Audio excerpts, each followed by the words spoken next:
Well, I think what's clear here is neither Israel nor Hezbollah won a regional conflict. Um, this is what Israel is doing is again horrific for the civilians that are being killed. It's the largest bombing that they've done, but it's very measured and somewhat restrained. Um, they are bombing certain targets and they're avoiding other targets, targets that would compel Hezbollah to escalate further. Notice that when Hezbollah did fire on Tel Aviv with a rocket the first time, it was just one, and it got shot down by an Arrow 3. So it didn't hit the Mossad headquarters. They claim it was aimed at the Mossad headquarters. We don't know, but it was a demonstration of capability, an escalation, but limited escalation, sort of a warning shot to Israel. And we see Israel sending back back channel signals that they want to negotiate it into, this current phase, because it was never intended to become a regional war, and they don't want it to become a regional war. It was always meant to be a pressure valve for domestic political pressures being put on Netanyahu. Even the triggering of the decision to use the pagers, to weaponize the pagers. You don't spend, according to, I think the New York Times or somebody who reported 15 years, doing everything it takes to create the capacity to manufacture these devices, to gain the confidence of the consumer market. Remember, you're coming into a market that's already saturated. You have to gain the confidence, and in the process, convince Hezbollah procurement agents that you're a trustworthy source. So that's a lot of work, a lot of time, a lot of effort, a lot of resources to create a potential. And the potential is to inject chaos and uncertainty amongst Hezbollah at a critical time. Now, the ideal place to do this would have been right as Israel is attacking, or right before. I mean, I'm talking about an hour before. You want the pager still going off as the bombs are falling. You want there to be no gap between, Operation blow up the pager to Operation we're pushing Hezbollah north of the Litani River. That didn't happen. Pagers went off, got headlines a couple of days, and then Israel begins a limited operation, no ground incursion, nothing, just air assaults. This tells you this is all about politics. This is about Netanyahu doing things to achieve a domestic political objective, which is his continued political survival. And so we have to couch everything in those terms. Israel's not trying to defeat Hezbollah right now. Netanyahu's saying all the right things, made his little videotape message and all this kind of stuff. But, first of all, he knows that he can't attain his number one objective, which is to get 60,000 people returned to their homes in northern Israel. How do you do that?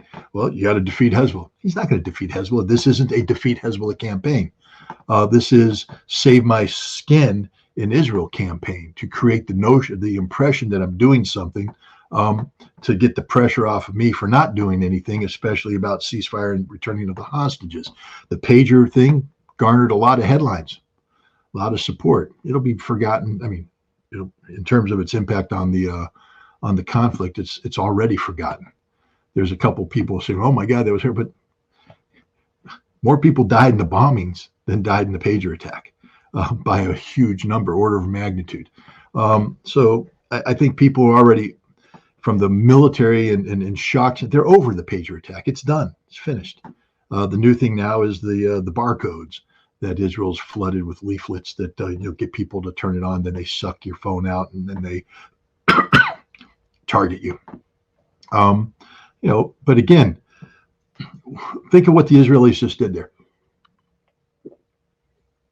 You got to forgive my voice. I just came off a podcast prior to this, speaking straight for an hour. So I'll slow it down and calm down my voice. Think again, the barcode operation. In order to do that, you have to have a barcode that creates connectivity to an Israeli intelligence collection platform. The barcode has to be linked to hacking tools that are very sensitive hacking tools. Anybody who's been involved in cyber warfare or things of that nature. Just look. Do you remember Vault 7, the WikiLeaks thing of the CIA hacking tools, and how, excuse my language, pissed off the United States became when Vault 7 tools were put out there, Right. because these are unique tools. These are tools that nobody's supposed to know about. They're supposed to give us an advantage in this cyber warfare hacking world.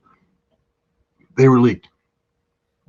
The Israeli tools here are very sensitive, developed for a specific thing, and what they're doing is flooding the market with QR codes. I can guarantee you that the Iranians, the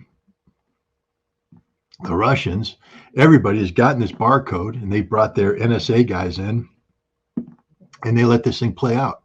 And they have reverse engineered the hacking tools. And now Israel, this is a one-time deal. All that skill set that Israel brought to bear on this problem is gone. Gone. For what?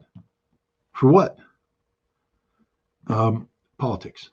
I mean, Israel is thrown away, now 3 intelligence operations: the pagers, the walkie-talkies, and now the barcodes that were years in the making. A lot of time and effort were put into it, and these were designed to achieve a certain result. And for cheap political, purposes, these very expensive intelligence-driven resources are being lost. It just shows the desperation of Benjamin Netanyahu right now. Hezbollah, everybody, all the headlines: Israel bombs Lebanon, Israel bombs Lebanon, Israel bombs Lebanon.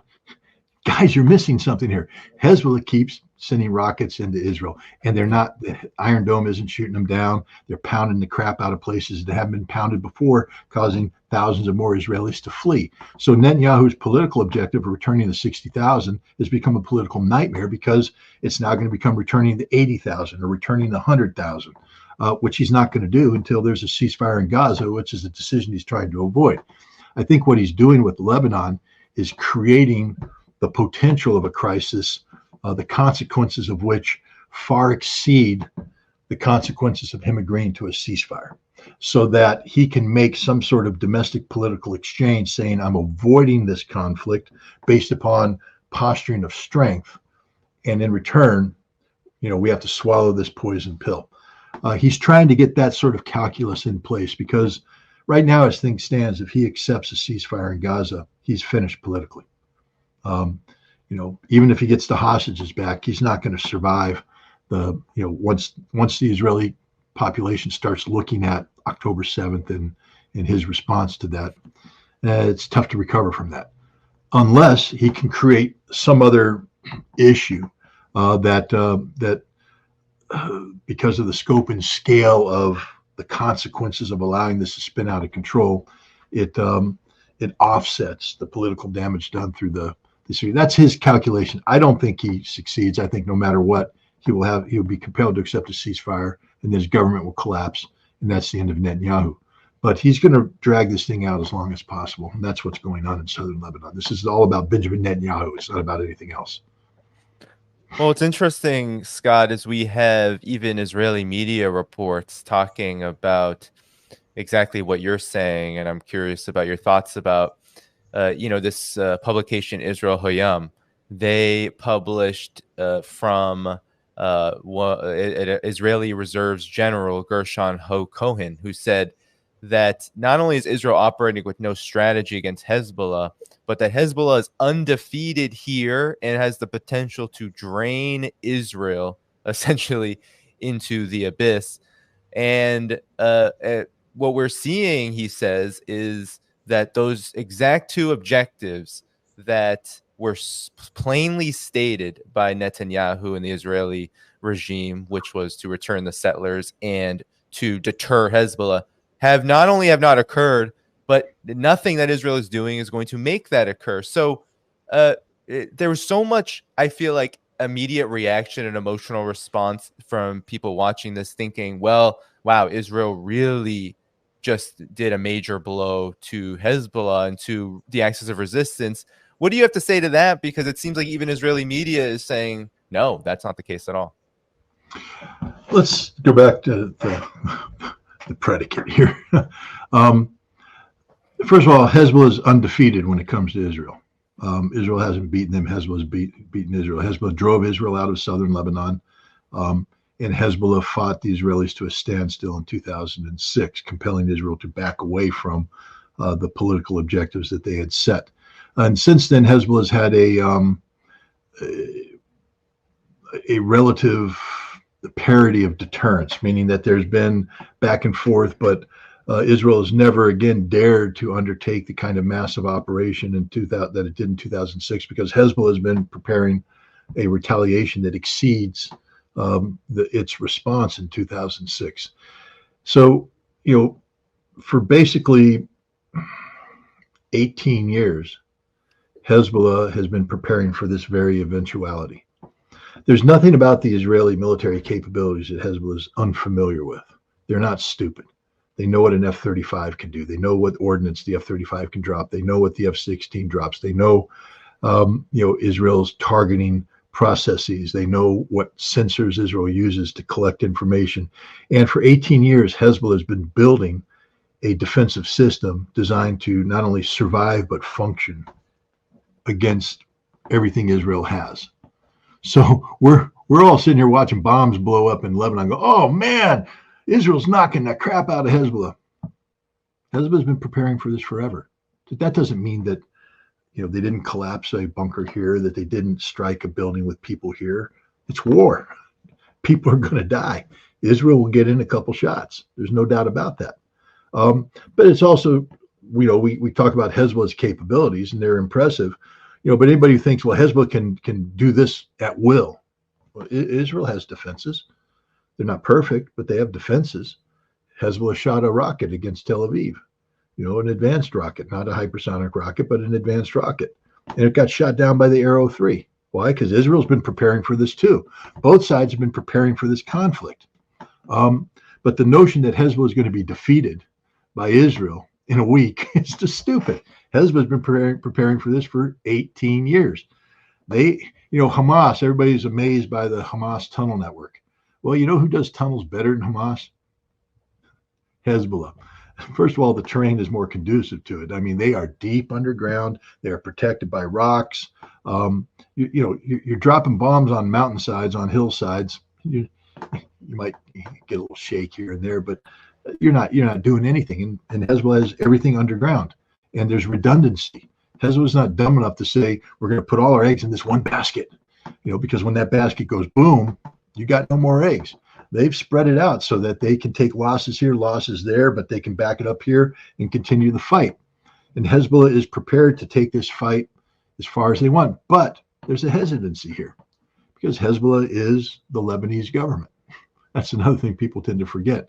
Hezbollah is a terrorist organization and a political party too. One that's participated in democratic processes in Lebanon and done quite well. One that plays a significant role in the Lebanese government. And has done well by Lebanon, meaning that it hasn't been selfish only about Hezbollah. They've done the right thing for Lebanon, for the Lebanese people. And Nasrallah, when he speaks about his duty and responsibilities, not just to the Shia, the southern Lebanese Shia who make up the majority of Hezbollah, but to Lebanon as a whole. He understands his responsibility. So he's not going to do anything precipitous that's going to cause the people of Lebanon to get hammered.